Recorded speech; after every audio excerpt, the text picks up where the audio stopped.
Welcome, Pewter Report readers, viewers, and listeners to a brand new edition of the Pewter Report podcast, Energized by Celsius. It is a Wednesday edition of the show, which means when it's the offseason, we're doing it at prime time at 7 p.m. And tonight, we're going to talk about the potential salary cap casualties that could be coming for your Tampa Bay Buccaneers as they navigate this offseason and try to reroute the course of their history with Tom Brady now retiring.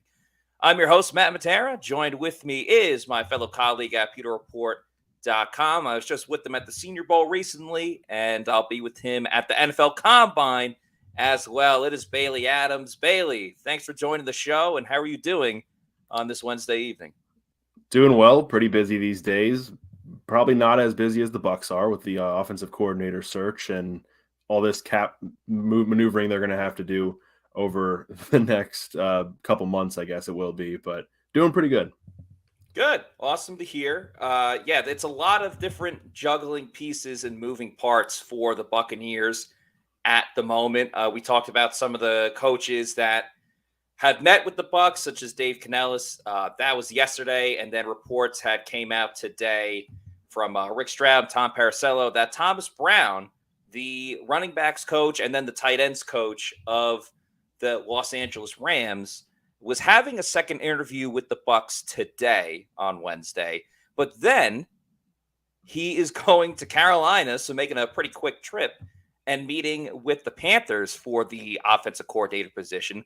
The Panthers have been moving and shaking as much as the Bucs have, even more moving and shaking. Obviously, it started with Frank Reich as their head coach. Then recently they signed Jim Caldwell as an assistant coach and Deuce Staley.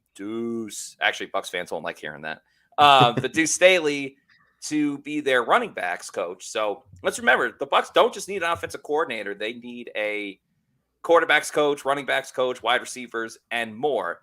So a little bit interesting because I think we forget sometimes, Bailey, that the Bucs aren't the only team looking for an offensive coordinator and assistant coaches. But I think it'll be interesting with Brown talking to both teams because he comes from that Sean McVay coaching tree. And for years, up until I would say like Kyle Shanahan and Mike McDaniel started taking over, it was, you got to find the next Sean McVay. Who's the next Sean McVay? And it's almost like we forgot about McVay for a little bit because the Rams weren't as good this year. But you get any coach from that coaching tree, and it's a step in the right direction. Yeah, I think you're going to tend to feel pretty good about your possibilities with a coach from that coaching tree. It's an interesting one. I've been really intrigued to see how the Panthers have gone about their offseason so far. Obviously, the head coach hire comes first, but the fact that they've got two assistants, and I think Caldwell is like a senior assistant of some kind. Yeah. And then they brought in Deuce Staley as the running backs coach, and I think he's also the assistant head coach. So to get those two hires in place before they bring on an offensive coordinator is pretty interesting. I think maybe there's an advantage to that for them as far as, they have a staff in place ready for the offensive coordinator to come in, but it could work to the Bucs' advantage that they don't necessarily have that if Thomas Brown or whoever the new offensive coordinator is wants to have control over who they bring in as their quarterbacks coach, running backs coach, wide receivers coach, whoever. Maybe, having that control is something that might end up drawing a coordinator to the position, because right now it's not that attractive of a job. It's pretty clear that's the case. I know Todd Monken was a hot candidate for him, but he's now up there with Baltimore with a much better situation if you're being frank with it. But yeah, it'll be interesting to see, because I know Thomas Brown was supposed to be in Tampa today for his interview and then get over to Carolina for that interview. And if the Bucs are interested enough, they got him for a second interview. If they're interested enough, I don't know. Do you move quick enough to where you're like, hey, don't take that other interview in Carolina? Or I don't know if they can really avoid it. I think he might end up going to Carolina, doing that interview, and then maybe he's got a choice to make. Right. It does seem like if the Bucs if they know he's meeting with the Panthers, just to go, all right, what is it going to take for you to not leave right now? They might as well go and do it. But you mentioned, some of the other candidates out there, Pitcher, Tierney, Canellis. So the Bucs have their options too. But I do agree with you. It's a bit of a backwards way for Carolina to get all of the assistants and then put in the coordinator. Because to your point, you're almost better off signing that coordinator, and then the coordinator can kind of bring in his own guys. I kind of look at it at two ways for Brown when it comes to making a decision. As we said, comes from the McVay coaching tree, but Frank Reich is a pretty established offensive coach as well. So you could look at it in the sense of, all right, you get to work with another offensive mind, build your own kind of offensive prowess if you must, but you might not be running exactly your type of style offense that you want to. Now, on the flip side, with the Bucs, the positives are you're working for a defensive coach, and therefore you're running your offense, and you can essentially do what you want to do because Todd Bowles is going to stay out of it. He's going to have his input of maybe I want to run it more, maybe I want to do this. But for the most part, you're calling your offense. You're putting in your personnel that you want to do. So if you succeed, you're betting on yourself. You're going to have carte blanche. You're going to be able to do what you want to do. Now, the downside of it is that, and this is the big risk of why a lot of coordinators don't even want to interview with the Bucs at the moment, is that if the belief is that Todd Bowles is on the hot seat, it's a big risk. I mean, there's having confidence in yourself, but then there's also looking things through a real picture. And it is a gamble to go into a situation where you don't know who your quarterback is. And, you know, the Panthers have a rookie and they have Sam Darnold, still not the best, but at least you know what you're getting in Carolina, where the Bucs, you have no idea. You don't know if it's Kyle Trask. You don't know if you're getting a veteran. So it's a big gamble, just essentially throwing that dice into the dark and not knowing what you're going to get. But if it pays off, it's going to pay off huge. And on the flip side for Carolina as well, with Frank Reich just becoming the head coach, you can all but guarantee he's at least going to be there for 2 seasons. So there's a little more stability even with the uncertainty. Yeah, I think what's important to note too, like I kind of think when you mention, you know, a guy, an offensive coordinator wanting to come in and maybe run his own system, that might not be the case in Carolina. It makes me think of Eric Bieniemy from Kansas City. I think that's why you're starting to see him take some interviews elsewhere. He's obviously, you know, he's done everything he can do with the Chiefs, but he's running, you know, Andy Reid's calling the plays. He's an offensive coordinator, you know, in title, but he's not calling the plays. So Bieniemy might want to go somewhere else to call plays. I think he took a interview with Washington today. Yep. So, I mean, it kind of makes me think about that, where it's like, all right, what kind of coordinator does Thomas Brown or anybody out there, what kind of coordinator do they want to be? Do they want to go in to Carolina and run a Frank Reich offense and kind of, you know, just kind of work and collaborate on it? Or do they want free reign? Do they feel like they're going to bet on themselves and say, all right, I can turn this offense around, not knowing who my quarterback's going to be, but I can get it done and set myself up for, you know, even if it's the thing is, it's a big risk coming into, you know, not knowing Todd Bowles' future, not knowing what the future is going to look like. If you do well enough on your side of the ball in this situation, not necessarily saying like you're the next head coach if something goes wrong with Bowles, but you're at least saying, all right, maybe it's only a 1-year stop, but I'm still in a decent enough position to get a new job elsewhere, or get a job somewhere else next offseason because I wasn't the problem. You know, it's one of those things where whoever takes the job is betting on themselves, basically, in one way or another. Yeah, all valid points. And that is kind of the fault of having a defensive head coach is if the coordinator outperforms, the coordinator is going to become a head coach eventually. So even if you find that success, you're always looking to rebuild that offensive success in a league where it's more predicated on offense. But it's all valid points. By the way, I want to give a huge shout out to really everyone in the chat, but Barry Moore says, good morning from Australia. Love the show. Thank you so much. And Aussie, Aussie, Aussie. Oi, oi, oi. Appreciate you watching all the way from Australia, Barry. Had another very nice comment from X Chunk, says, long-time watcher, first time catching the podcast live. Go Bucs, baby. Love the work, Pewter Report. Bucs fans appreciate you, with 2 exclamation points and 2 heart not emojis, but the old school way to write a heart before emojis were a thing.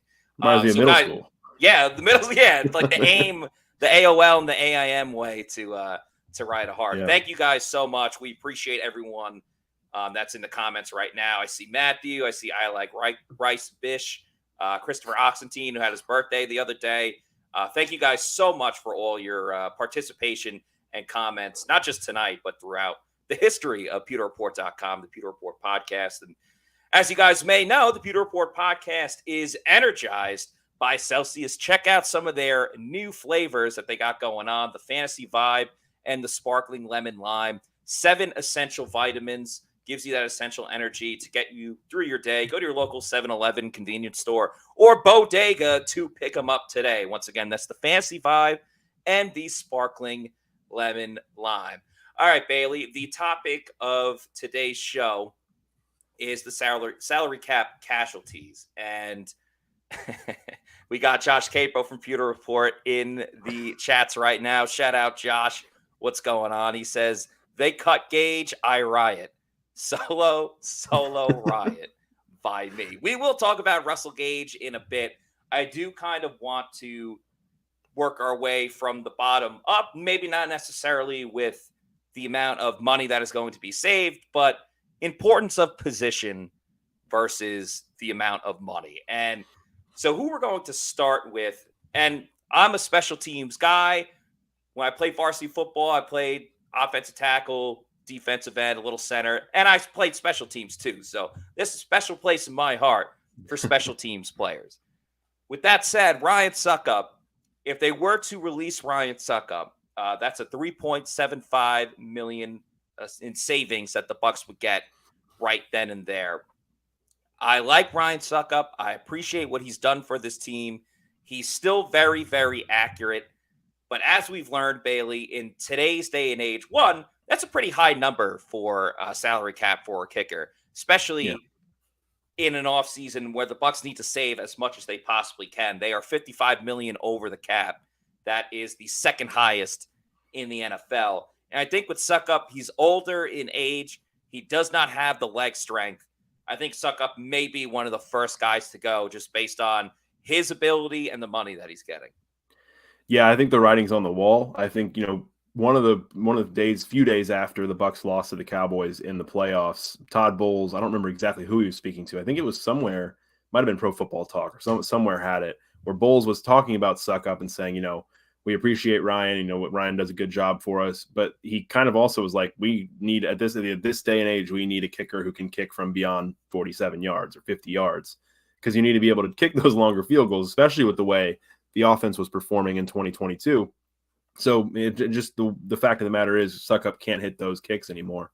He doesn't have the leg strength, and he was, I think, topping out. I think his longest of the year might have been 50, but 50 plus, he was something like 1 for 6 on the year. So yeah, I think this is one that both in terms of getting younger, getting cheaper, and just overall performance, it just makes sense for the Bucs to make that move.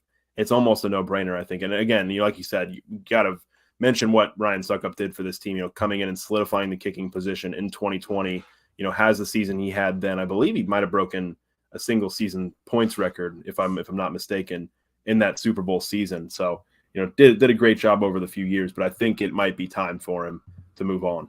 Yeah, let's remember, Bailey, there was a well-known thing in Tampa Bay called the Bucs kicker curse, and that went on for a very long time. So maybe the Bucs are tempting fate by getting rid of the guy that essentially ended the Bucs kicker curse. And I don't totally blame Ryan Succop because, he's not fooling anybody. You knew the ability that he had. And going in, it was, hey, he's accurate from essentially inside 45, but you're not going to get anything from 50 and over. And that was okay for the Bucs for the last 3 seasons because you had Tom Brady. You had this offense that was not really going to be the type of offense that was going to settle for those long field goals. Either Bruce Arians or Todd Bowles, more Bruce, would go for it to get even closer, or they were already going to be in the red zone anyway. So I don't necessarily blame Ryan Succop at all. I also do feel like that some of Todd Bowles' coaching decisions, now I don't think he purposely was trying to sabotage Ryan Succop, but there were times that everybody watching at home, you didn't need to be a 25-year analyst like Scott Reynolds to be like, really? They're kicking a field goal here? It's 54 yards. Why are they trotting out Ryan Succop? He's not going to be able to hit this. And then he would miss it egregiously wide left or wide right. And it's like, all right, I told you so. I don't really know what you were expecting there. So in some ways, while I think this was going to be the decision anyway, I do feel like they kind of set up Ryan Succop to fail at times. Yeah, I think so. And I think it's like you mentioned, they knew what they were getting out of him coming into the year. I think they had mentioned at the beginning of training camp last year that it was going to be a competition. He was going to have to stave off Jose Borregales throughout training camp, and Borregales had a chance, I think, to make it happen right then. But you think he didn't have the best preseason, and the Bucs probably felt way more comfortable with what they knew they had in Ryan Suckup, and they were willing to take that cap hit for 2022, knowing, 45 yards and in, they've got him. They've got the guy maybe not going to do anything beyond 50, but I think they knew that going into the season with the way they set up that competition. Suckup held on to the job, but I think this is probably when they move on from him and save that little bit of cap, because as you mentioned, they're $55 million over. And, that's what you said, $3.75 million. Like, that's only a small little part of that, but any move helps, I think, at this point, because they're going to have to make a series of them. No, very much so. Anything helps. And let's remember that $35 million of this 55 is all going to Tom Brady with his retirement. So it's not really like it's not one of those like, how could you fall into this? What do you mean you're $55 million over? No, a lot of this was going to Tom Brady. And again, kicking the can down the road. This was why the Bucs won the Super Bowl and why the Bucs are able to win, 13 games and win that division 2 seasons ago. So yes, it was well worth it. Shout out to Ken Ricard saying, Matt, I have the same gamer headset as well. They're great. Yeah, I specifically pretty much just use this for the podcast. I think I still have PlayStation Live. I don't use it that much. But if anyone wants to play against me on FIFA, the newest FIFA, or like Madden 09 or whatever, I'm down to play. You can hit me up on here or on my Twitter. A lot of people saying suck up Smith, Fournette. We'll talk about those guys as well. Just want to go through a couple other comments here. Matthew says no one is taking Smith. And, we kind of talked about this yesterday about maybe the Bucs should just trade Donovan Smith. We will talk about that later. Josh Capo says Bailey's hat is fire with 3 fire emojis. Thank you, Josh. I agree as well. I saw Scott, I don't know if it was earlier this week or last week, was on the podcast wearing his Lightning shirt and said he had to represent the Lightning now that it was the off season. Figured I'd throw on the Rays hat. It's baseball, but pitchers and catchers reported it's baseball season. Yeah, no, baseball's coming back very, very soon. Matthew with another comment, and then we got a super chat we'll get to. Matthew says, let David go unless seriously team-friendly deal and trade Devin White if we can save money and get some patio furniture. Okay, Matthew, I appreciate the comment, but no. And here's why. Yeah.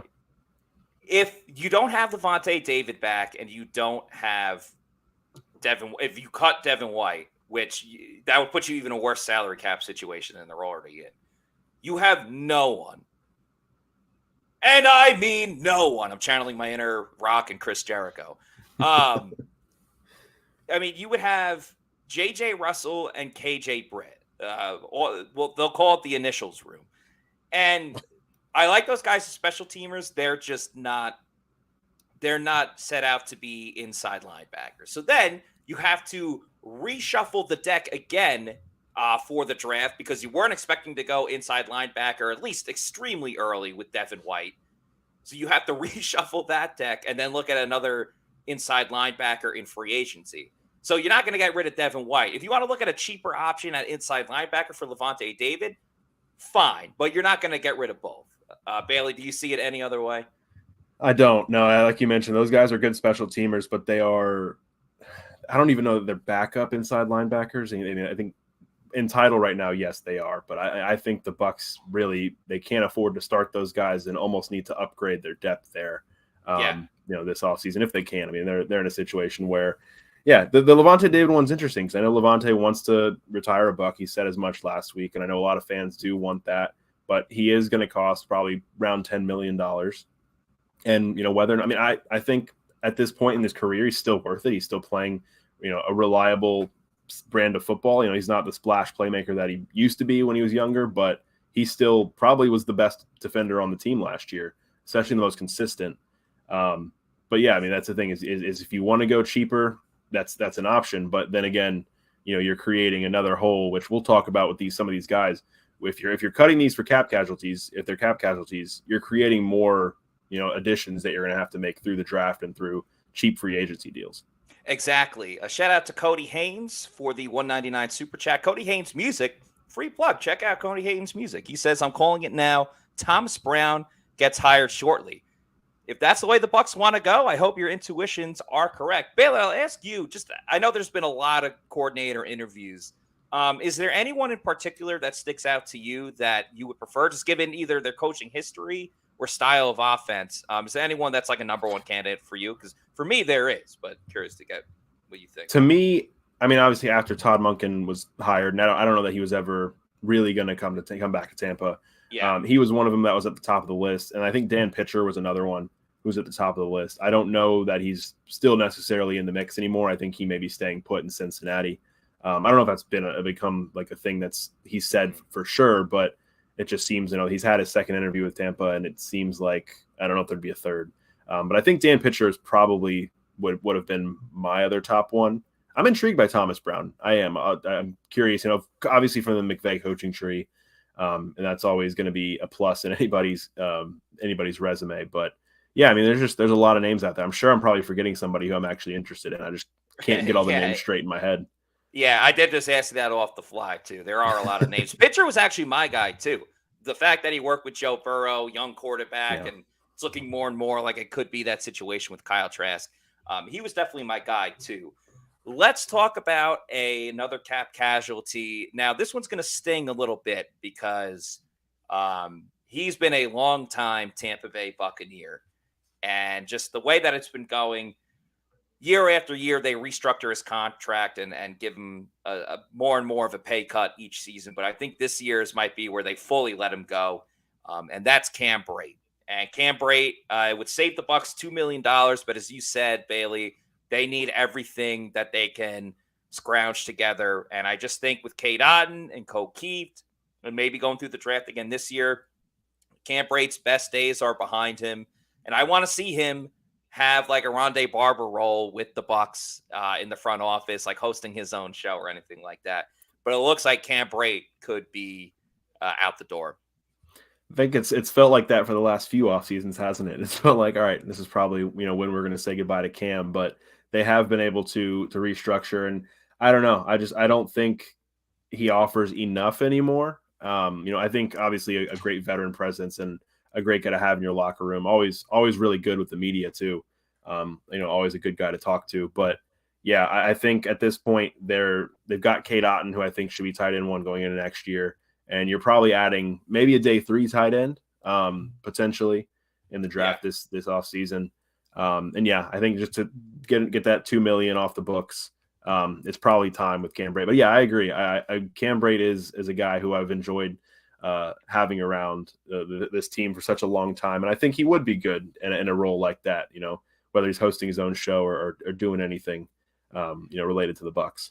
Yeah, and I hate talking about this one because Cam is great with the media. He's been super helpful with Pewter Report as well. He's come to some of our events. He did Mark's What's Cooking, I think twice, RIP Mark. It was one of the best videos that I think What's Cooking had. Just super funny guy. But, it is our job to talk about the negative stuff too. And unfortunately, I think that's going to be the case with Cam. I think it's important to remember that, Cam went through a ton of really difficult injuries last year. He had a concussion, and then he had that serious neck injury right after he came back from the concussion. And it looked really scary at one moment. I remember a couple of years ago, he played with a torn labrum in his hip. He played the whole season and didn't even tell anyone. Like, it became a story once the season was done. And this is when the Bucs weren't a good team. It wasn't like the 2020 Bucs. Yeah. But Cam will always have a special place in Bucs history if it is done. It's not even really the $2 million that they're saving. I think it's more like the amount of money they would have to pay him. And it's like, you can't justify giving double digits to like a second, third string tight end. I think that's really what it comes down to. What you mentioned there too about Cam is that he does have his place in Bucs history. He's third all time in receiving touchdowns in Bucs history. He's had a great career with the Bucs, an unheralded guy out of Harvard, and a guy who they, a diamond in the rough they picked up, and he's had a great career with them. But I think, it probably is opening up a spot, whether it's, both for the money and I think to kind of get younger at the position and get a little more production out of your tight ends. It's probably a move they're going to end up having to make. And him, Jimmy Giles, and to a small degree, Gronk. I mean, Gronk nationally is polarizing, but in Bucs history, I mean, you talk about the 3 greatest tight ends of all time, and Yeah. Cam Brate is without question in there. We're going to talk about another polarizing figure that hasn't been with the Bucs just as long. Josh Capo is going to want to hear about this one. But first, let's hear a message from our friends at Age Rejuvenation. As we age, our hormones decrease, both for men and women. I was tired all the time, had no sex drive. I was groggy. I felt like I was 80 years old because everything hurt. I came to Age Rejuvenation because I was tired all the time. Bioidentical hormones has really made such an impact in people's lives. I actually enjoy shopping now. Got all my energy back. Mind is sharp. I feel like I'm 18 again. It was perfect for me. Get with Age Rejuvenation. Do it now. Don't wait. Call Age Rejuvenation today. Look better, feel better, have better sex using Age Rejuvenation. You see John Gilmore on the screen right there. He's part of the Pewter Tailgate show that Bailey was a part of as well. He swears by it. I mean, he looks in great shape, and that's years after he was retired. Scott Reynolds has talked a ton about how it has helped him. He's lost weight. He feels better. He's not taking those afternoon naps. So check out Age Rejuvenation today and see how it can help you with their testosterone therapy, peptide therapy, stem cell therapy, and much, much more. That's agerejuvenation.com. Okay, specific wide receiver has everybody talking in the chats to the point that Josh Capo wrote a story about this man, and that is Russell Gage. Now, Russell Gage signed a 3-year deal with the Tampa Bay Buccaneers, and everything was going well in spring training or training camp. You see, I got baseball in the mind. Yeah. The hamstring injury occurs, and it felt like Russell Gage never fully recovered from it. He had way more touchdowns than I think anyone expected, but it was the lack of explosive plays that were missing. Now, if the Bucs were to cut Russell Gage, it would save them about $2.8 million. Now, Bailey, I will ask you, are you cutting or are you keeping Russell Gage? This is the first one I'm a little iffy on. You know, I think obviously this season didn't go as planned for Russell Gage, or the hamstring, I think, had a lot to do with that. I don't know that he ever really fully got back. And I don't know that he really has that much of an injury history prior to this past season. And, you know, really, really good, you know, nice career with the Falcons, signed that big deal to be Tampa's wide receiver 3. And I'm not entirely sure that cap saving is really worth creating that hole there. Long lost Glazer right here. Who are you going to replace him with $2.8 million? Right. So if you're saving $2.8 million, you know, you need another wide receiver 3. You already need a wide receiver. You know, you already need like 2 or 3 or 4 wide receivers to fill out that room with the free agents that are leaving. And, you know, you need to make that room a little bit better than it was in 2022. Okay, Josh. I'm trying to get to that point. I don't know that I would. I would approach him, and I don't know what the ins and outs of it would be. But if you could restructure and kind of lower that cap hit for 2023, I'd probably try to take that route first before I just straight up cut him, because I think he still would add a pretty great deal to the offense. And I think you probably would look at him as a bounce back candidate if he's back as Tampa Bay's wide receiver 3. Long story short, I don't know that I'd cut him. Yeah. I just don't want the wrath of Josh Capo. I think that's part of the reason I've gone in with this. But that's the real reason. No, on a more serious note, I think it's tough to navigate with the NFL because it is a billion-dollar business, and you know, owners are putting their money on the line, so they want results instantly. But sometimes patience can help. Now, more often than not, it's with a rookie that you drafted, and maybe their rookie season wasn't, you know, ideal. But in year 2 and year 3, they really become the guy that you invested in and planning on contributing to this team. But I think there is a case with that as well when you bring in a free agent, especially wide receiver, where like chemistry is such a big thing, and learning a new offense is super, super important.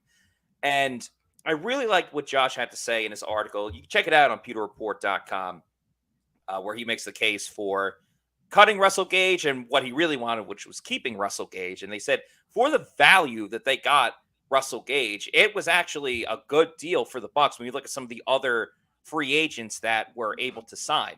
So if you want this offense to get better, I understand you got to go speed, We want explosive plays, but you're mostly going to get that through the draft. I would rather see a healthy Russell Gage. I would like to see him get another opportunity and truly see what Tampa Bay has with Russell Gage, because he's built up a pretty good track record and he's made the explosive plays. It wasn't there last season, but that doesn't mean it could never come back. I think you got to just chalk it up. It was just a bad year for everybody across the board. No one really balled out except for like Rashad White and Anthony Nelson and, a couple of the rookies. Jake Camarda, we'll give a shout out. Yeah, go ahead. What's interesting is he didn't have the explosive plays, but when he got back and started to kind of get into more rhythm, getting back from that hamstring injury, he was a red zone threat. Somewhat surprisingly, he was a guy who was contributing in the red zone. Tom Brady was looking for him quite a bit. There's a stretch, I think, around end of November, beginning of December, where that was the case. And at one point, he had led the team and just won an offensive coordinator at this point. But yeah, at one point he led the team in receiving touchdowns before Mike Evans' big 3-touchdown game against Carolina. So I think there's still plenty of value with Russell Gage, and I don't know that the cap savings of releasing him is really worth not seeing your investment pan out or potentially pan out, giving it a chance to pan out, really. Yeah, it's because I don't know how the Bucs are going to go through free agency this year. Like, look at what they did with safety last year. They just went with Logan Ryan, Keanu Neal, guys that didn't even make $1 million on the year, and it was really the only route they can go. And I get the feeling that's essentially what they're going to do at a lot of positions, but at wide receiver as well. I think you could take the risk on someone like Logan Ryan and Keanu Neal at safety. I don't know that you can do the same at wide receiver. You're not going to get that bang for your buck, pennies on the dollar for a wide receiver. Like, I think a good example where it kind of worked out, and it was only for a couple games, was when T.Y. Hilton went to the Cowboys. Outside of that, though, you don't totally find a guy that like really revives their career in that sense.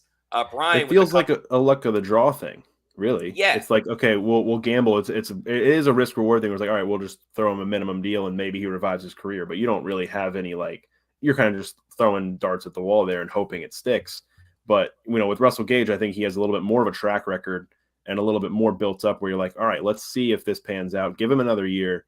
And then, if nothing works out this year, then I think that's when you obviously move on. But yeah, like you said, it's not like you can just go out there and get another guy and just like he's going to automatically be an upgrade. It's a gamble either way.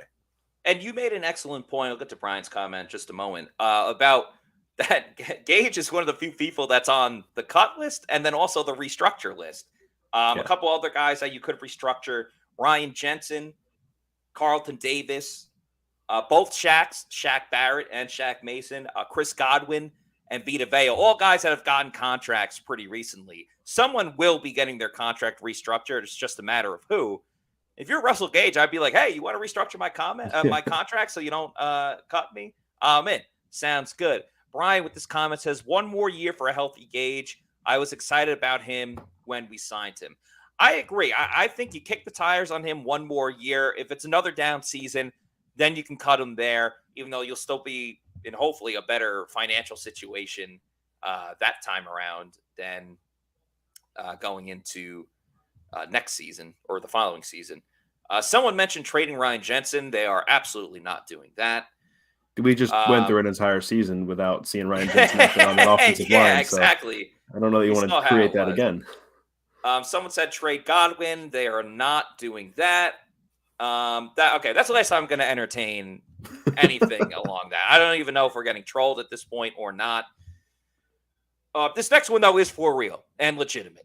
And if the Russell Gage conversation was polarizing, the next 2 players that we will talk about to end this show are very, very polarizing. These are guys that have brought a ton of joy to this team, a little aggravation as well. As football fans has stopped the foolishness. We got to start with Lenny, though.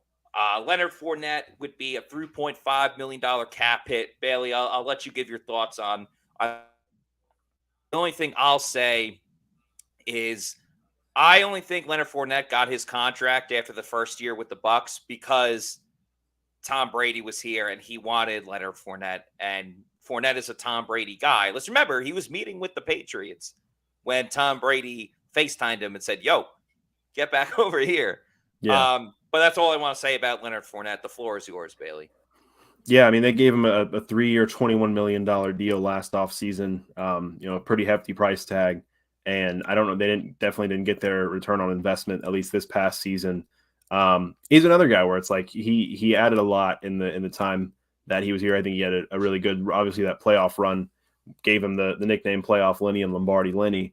I think he had a solid 2021 season, but that $7 million price tag was a little much for last offseason, and it really did feel like, all right, Tom Brady wants him here, which is why the 3-year deal, maybe that's what it took to get it done, but that's why it seemed a little curious at the time.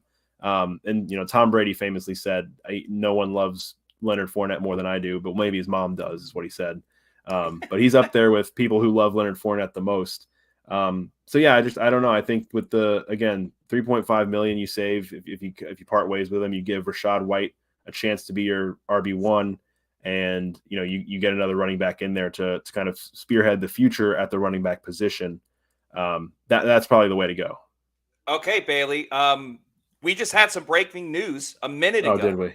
From Mike Garafolo. He tweets, the Buccaneers are hiring Seahawks quarterback coach Dave Canales as their new offensive coordinator, sources say.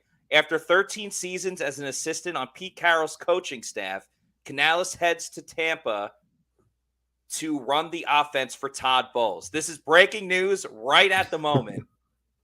Dave Canales is the new offensive coordinator for the Tampa Bay Buccaneers, as Cody Haynes Music, again with the super chat, says we just hired Canales. Cody, appreciate the super chat. Wrong prediction on Thomas Brown, but you did say that they were going to hire an offensive coordinator very soon. So you do get the credit for that. Just a reminder for everybody, Dave Canales, his history is he's been with everyone's rolling in. Let's go, football fan. Well, I did say I wanted an OC. Canales spent his whole career at Tom says go Bucs, but come on, not happy with that. Kieran says great hire in my opinion, worked wonders with Geno last year. So that's the claim to fame for Canales. He's been with Pete Carroll his whole career, going back to even USC, if I'm not mistaken, but was with him with Seattle the whole time, worked with Russell Wilson, let Russ cook for a fair amount where he made multiple Pro Bowls with Canales.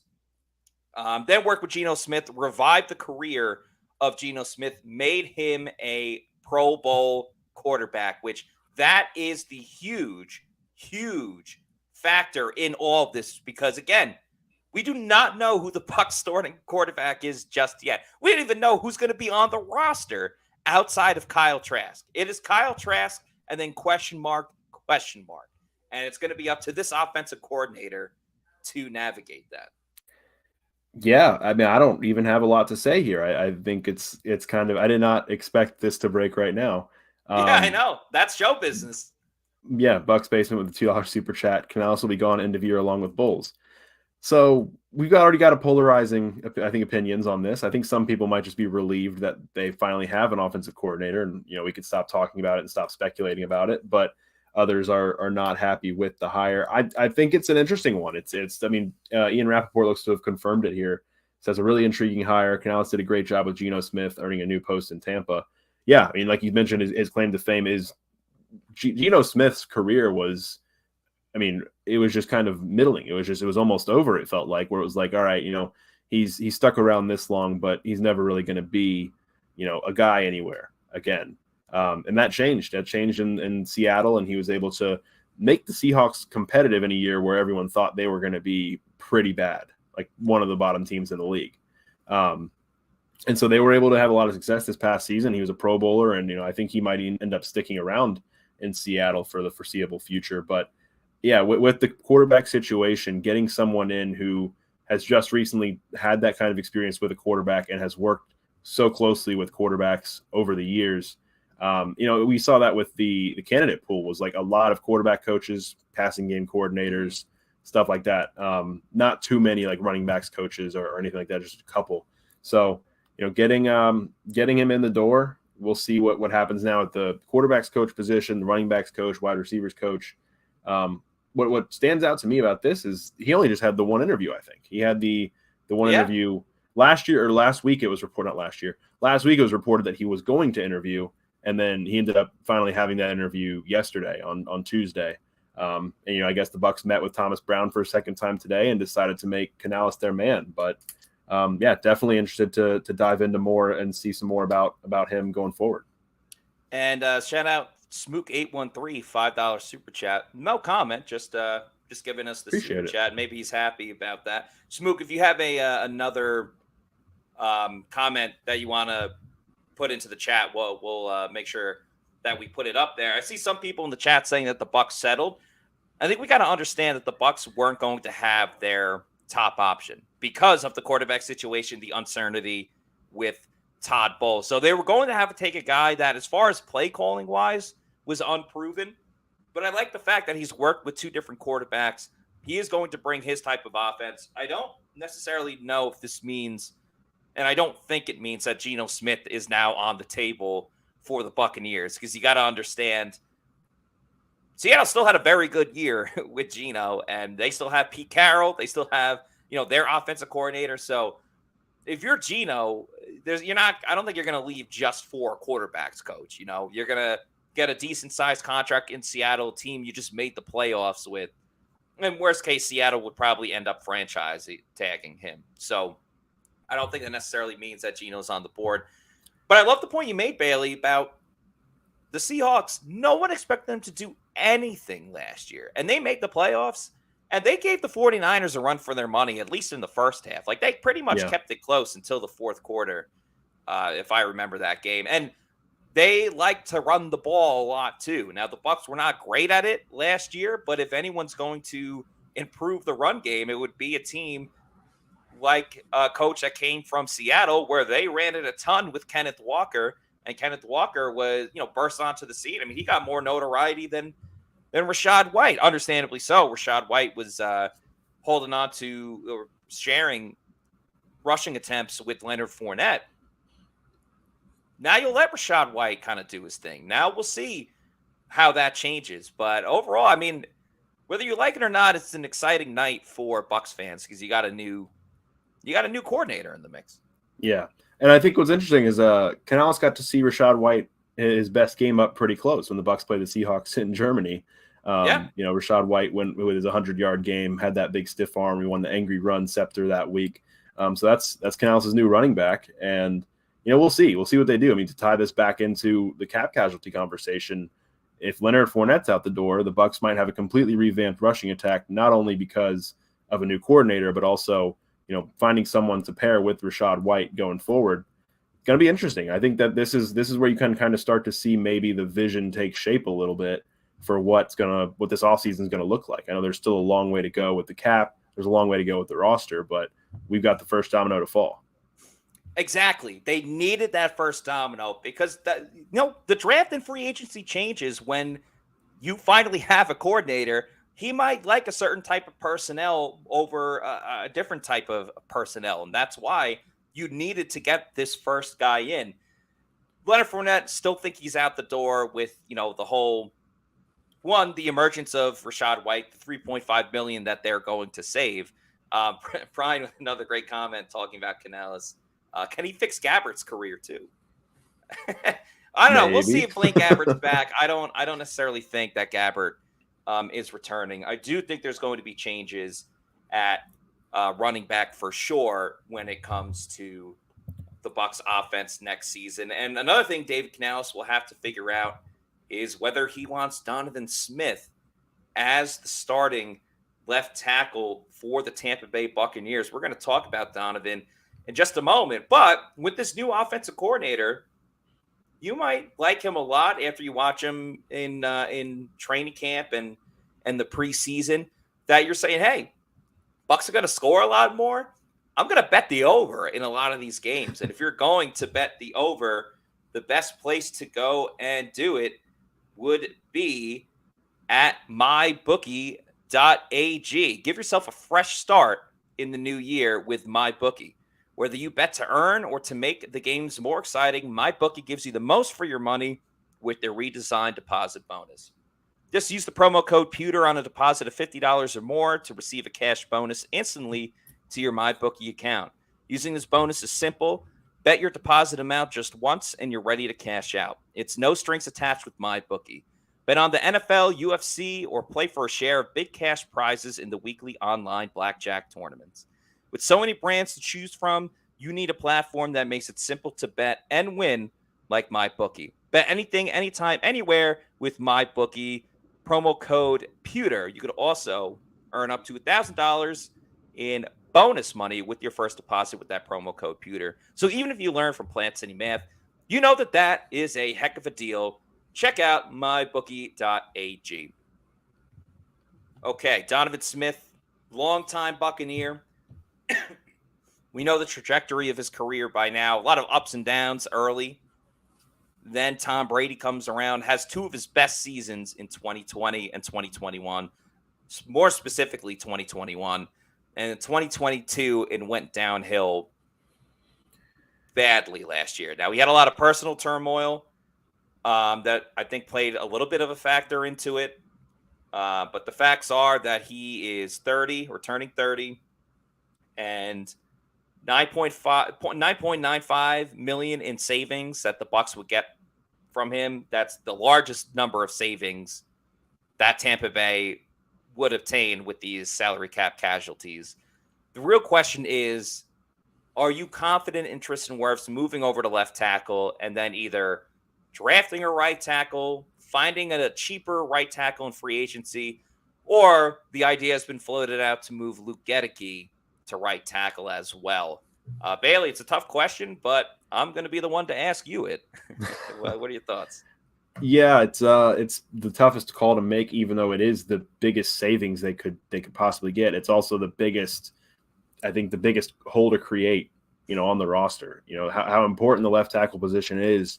There is the idea of moving Tristan Wirfs from right tackle to left tackle and then backfilling that spot, whether it's through the draft, free agency, or Gedeke, or it's just draft a left tackle or sign a veteran left tackle. Josh Capo actually wrote a story, went up today on pewterreport.com. Yes. Really, really good job diving into this left tackle question of, if they do cut Donovan Smith, what are the options there? What can happen?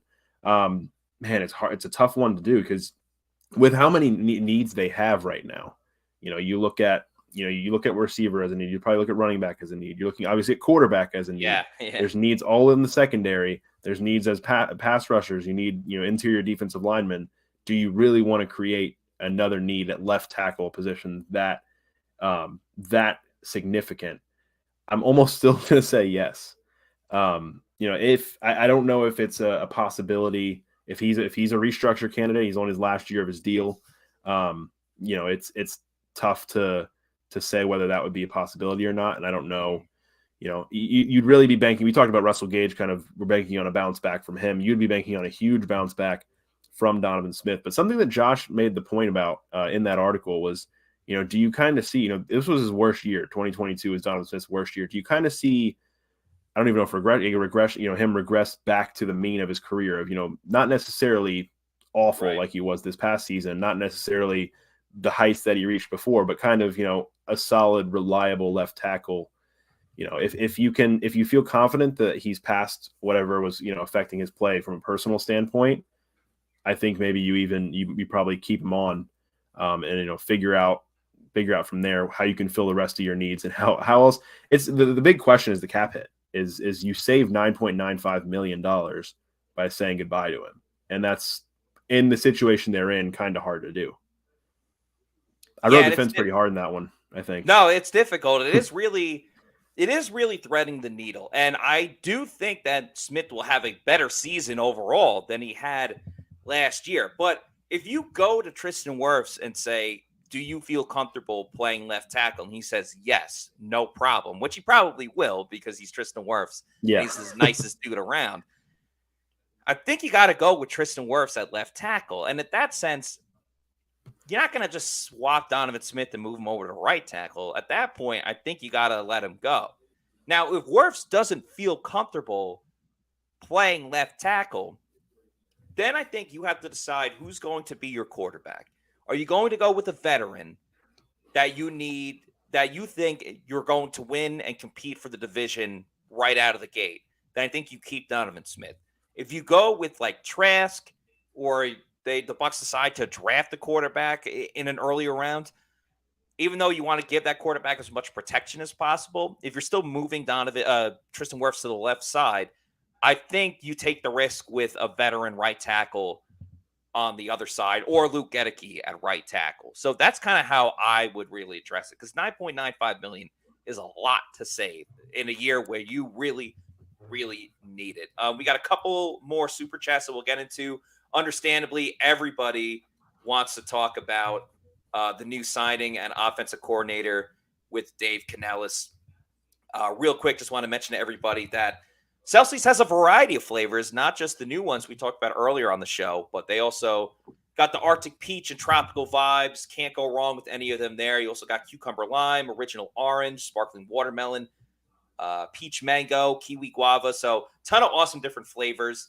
Go to the store locator, punch in your address and on the Celsius website, and you can find out where to get a Celsius near you at your 7-Eleven or bodega. And if you want to buy them in bulk, go to Amazon, click on the subscribe and save, get the variety pack, because variety is the spice of life. Have it sent to your house or apartment every week, quarterly, monthly. I guess it would be week, monthly, quarterly, but just have it sent to you whenever you want it. Check out Celsius Energy Drinks, the official sponsor of the Pewter Report podcast. Let's get to these super chats. Shaggy was on Donovan Smith, so we'll go with Shaggy real quick. I know Animal and Smook did super chat first, but we'll end it with Canales. Shaggy says, drawing a penalty is one thing. Drawing a penalty that kills a drive or takes points off the board is another. Thank you, Shaggy, for the super chat. That is true. It did feel like Donovan Smith had a lot of back-breaking penalties last season. Yeah, I mean, it was almost, you wonder, like, for when they occurred, it's like, it's not a luck thing. Obviously, like those were real penalties, but it's like it always seemed to come at the worst time possible. And it's just like, I don't know if you bring him back for another year, even if he has, that many penalties again, I don't know that you're going to see that many key penalties that kill drives, or a lot of penalties will kill drives, but that will take away or wipe points off the board, like we saw when Mike Evans had that long touchdown. Like, the fact that they happened on plays like that made them stand out even more. It's a tough one for him. Yeah, he was a standout guy, just a standout guy in penalties, which is not what you need. Animal, thank you for the $5 super chat. He said Dave Canellis, he's just letting us know Dave Canellis is going to be the new offensive coordinator of the Bucs, as per Mike Garafolo. Thanks for the heads up. We saw that earlier and started getting into it, but we appreciate you, Animal. Nice logo with the lightning right there, the lightning logo, and appreciate the super chat. And we'll end it with Smook813, another $5 super chat. Thank you, Smook. He says Eric B, talking about Eric Bieniemy, is available, and you hire who? Talking about Dave Canellis. You can overpay and get it done. Come on, man. So, yeah, that was another really big storyline in general, was that Eric Bieniemy, and Bailey, you were talking about him before, Bieniemy trying to get away from Andy Reid so he can pretty much prove that he can call an offense and not just run Andy Reid's offense. He interviewed in Washington, as you talked about.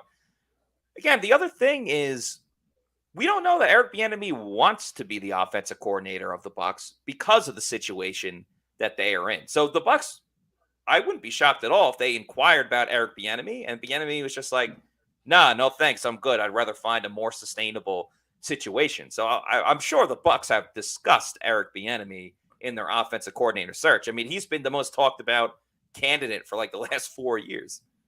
Yeah. Absolutely. It was one of those things where his name came out today where he's taking that Washington interview. And I was like, well, if they were going to go after him, if they were going to make contact with him, I feel like they might have done it already. But yeah. And they end up with Canales, and, it's one that obviously everyone's going to have their snap judgments. And then, if things pan out the way everyone hopes they do, we'll think back on tonight with some of the comments that were made and be like, all right, well, maybe we spoke a little too soon, but that's the way it works. That's the way it always does. But one interesting thing I wanted to point out and kind of get your thoughts on, Greg Allman posted this and said, as the Bucs are eyeing a veteran quarterback or two to pair with Trask and kind of compete with Trask, he mentioned Drew Lock, the Seahawks backup, as a possibility. The early responses are not positive, as you might imagine. But he did, Canales did work with him in Seattle this year, and Drew Lock is a free agent. So throw his name into the mix, throw him into the ring. It's really funny because I tend to be like, Drew Lock. I mean, they've tried it in 2 other places. It didn't work. But Geno Smith, and it worked with Geno Smith. So, yeah, it's easy to mock these ideas and things. But if anyone can get the best out of a guy with untapped or unfound potential, maybe Canales is just the guy. So it's going to be exciting to look further and watch further into what he can do with this Bucs offense. Let's remember, they still have Mike Evans and Chris Godwin, Cade Otton, Rashad White, a lot of talented guys on this team, even though you're missing Tom Brady. So I'm excited what he can do, what he can get done with this team. We're going to have a lot more about this on tomorrow's podcast and in the coming weeks. I'm sure we'll have a press conference with him fairly soon. And there's a lot more to dive into with the Bucs' new offensive coordinator, Dave Canales. But in the meantime, that's going to do it for us. Would love if everybody, if you enjoyed the show, if you enjoy the clips we put up, to like and subscribe and follow us on our social media at Pewter Report and our YouTube channel, Pewter Report TV. We'd really appreciate that. And that's going to do it for us tonight. So for Bailey Adams, I'm Matt Matera saying thanks everybody for watching. And we will see you tomorrow night at 7 p.m. for another edition of the Pewter Report podcast. Peace out. Out. Out.